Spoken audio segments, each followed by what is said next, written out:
Bonjour à tous, j'espère que vous allez bien. Alors aujourd'hui j'aimerais parler de 5 habitudes écologiques que j'ai adoptées il y a quelque temps déjà, faciles et rapides à mettre en place pour consommer moins, réduire ses déchets et simplifier sa vie au quotidien, qu'on soit nomade ou sédentaire. Je vais donc parler de certains produits que j'utilise. J'indiquerai toutes les informations dans la description de la vidéo. Mais je précise que je n'ai pas de partenariat avec ces marques. Ce n'est donc pas un placement de produit, mais simplement un partage pour vous donner des idées. Alors la première chose, c'est l'utilisation d'une gourde pour éviter l'achat de bouteilles en plastique. Alors j'ai opté pour une gourde filtrante de la marque Berkey, donc c'est le modèle Sport Berkey. Qui permet de filtrer l'eau du robinet, l'eau de pluie et l'eau qu'on peut trouver dans la nature comme l'eau d'une rivière. Le filtre est à base de charbon de coco et d'argent ionisé et ça permet de filtrer les bactéries et les virus. La capacité est de 0,6 litres. Alors pour vous montrer un petit peu, donc on verse l'eau ici, à l'intérieur on a le filtre relié à une paille. Ici on peut détacher la paille, donc on peut nettoyer la paille. Et donc l'eau est filtrée quand on aspire l'eau par la paille. Elle m'a été très utile pendant mon séjour dans les îles Canaries. À Tenerife, l'eau du robinet a un fort goût et la plupart des gens achètent de l'eau en bouteille. Mais grâce à cette gourde, j'ai pu boire de l'eau du robinet quasiment tout le temps. J'ai aussi une autre gourde thermos que j'ai achetée en Espagne de la marque BBO Irisana. Alors c'est une gourde qui permet de faire des infusions et qui est très pratique. Donc j'utilise ce petit ustensile qu'on place à l'intérieur. Ici on met ce qu'on souhaite faire infuser. Quand c'est prêt, on le retire et on a une infusion prête pour la journée. Donc c'est très pratique et très facile d'utilisation, j'aime beaucoup. En France, j'achetais parfois aussi de l'eau en bouteille en verre, j'aimais bien les marques Celtic et Loretana, et j'avais aussi des bouteilles en verre vides que je remplissais de temps en temps dans un magasin bio qui s'appelle Queue de Cerise en banlieue parisienne et qui avait une fontaine d'eau. Alors c'était de l'eau osmosée, c'est-à-dire qu'elle était filtrée et dynamisée.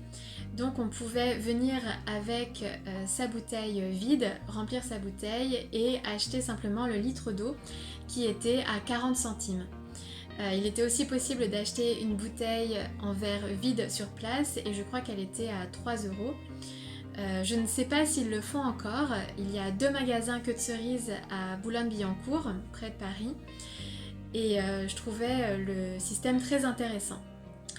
D'ailleurs, les 2 magasins Queue de Cerise avaient aussi un système de consigne pour certains jus et certaines bières. Donc à vérifier parce que c'était en 2020.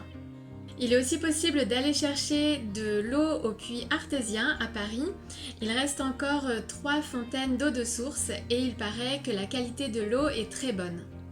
La deuxième habitude est de penser à toujours avoir sur soi des sacs et des sachets réutilisables pour faire ses courses. Donc on en trouve très facilement aujourd'hui un peu partout. Un sac comme celui-ci, celui-là je l'ai depuis très longtemps, et des sachets en tissu qui existent en différentes tailles pour les fruits, les légumes, les viennoiseries, le pain. On en trouve donc très facilement en magasin bio et on peut les garder très longtemps puisqu'ils sont lavables. Donc c'est une habitude toute simple qui permet d'éviter de générer énormément de déchets.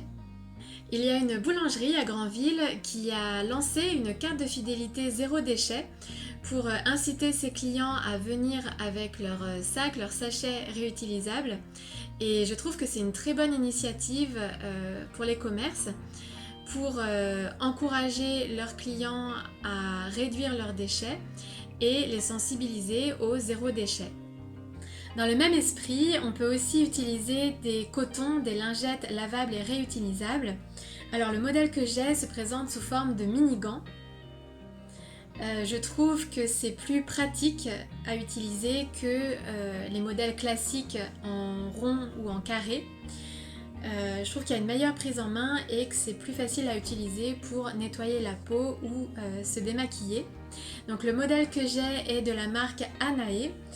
Ce sont des mini-gants à démaquiller en coton bio. Et je trouve que c'est une excellente alternative à l'achat de coton en supermarché, puisque là aussi on peut les laver et les garder très longtemps. La quatrième habitude est l'utilisation de bicarbonate de soude alimentaire en déodorant. On en trouve aussi très facilement dans les magasins bio. Alors en Espagne, j'ai trouvé ce sachet en magasin bio. Je l'ai acheté début septembre, on est mi-février et il me reste encore un quart du sachet. Ça ne m'a coûté que 1 €, donc c'est vraiment très économique. Pour faciliter l'utilisation, j'utilise un petit pot en verre de la marque Anae. Je l'avais trouvé dans un magasin bio en banlieue parisienne à Montreuil. C'est le magasin Les Nouveaux Robinson. Ils ont un très grand magasin spécialisé dans le bien-être, la beauté, la santé, l'ésotérisme, donc à Montreuil. Il y a un très grand rayon livres et beaucoup d'idées cadeaux, donc c'est un magasin très intéressant. Je pense qu'on peut aussi trouver ce type de flacon à Aromazone. J'applique un peu de bicarbonate de soude directement sur la peau humide. Pour les personnes qui sont susceptibles d'être irritées, j'ai lu qu'il était possible de diluer le bicarbonate dans de l'eau tiède et de pulvériser ensuite la solution sur la peau. Je ne fais pas de mélange, jusqu'à présent j'ai juste mis le bicarbonate directement sur ma peau. Ça fonctionne très bien, mais peut-être que ce n'est pas la solution la plus optimale. Je ne sais pas, à tester. En tout cas, j'en suis contente et ça me permet d'éviter d'acheter du déodorant en supermarché. La cinquième habitude, c'est l'utilisation de culottes menstruelles, donc de culottes de règles.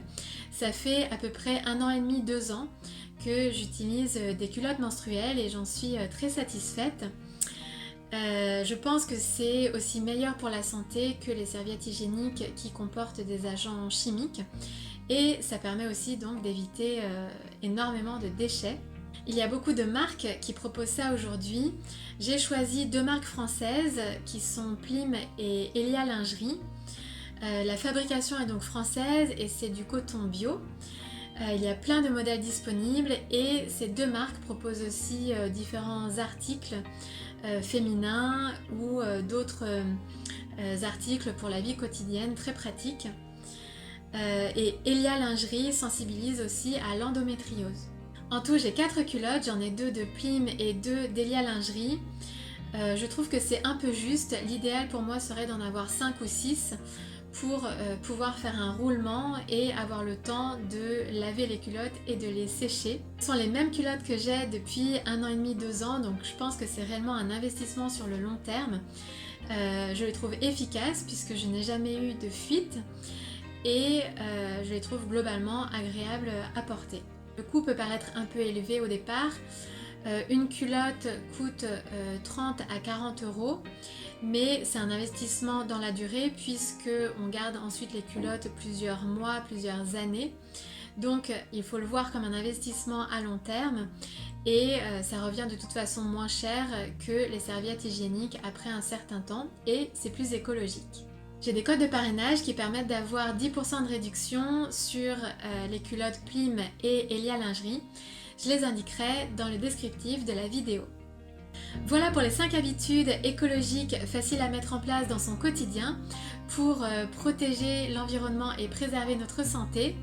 Je serai heureuse d'échanger avec vous sur ces thématiques. Si vous avez des commentaires, des remarques, des idées, je serai aussi intéressée. Je vous dis donc à bientôt pour une prochaine vidéo.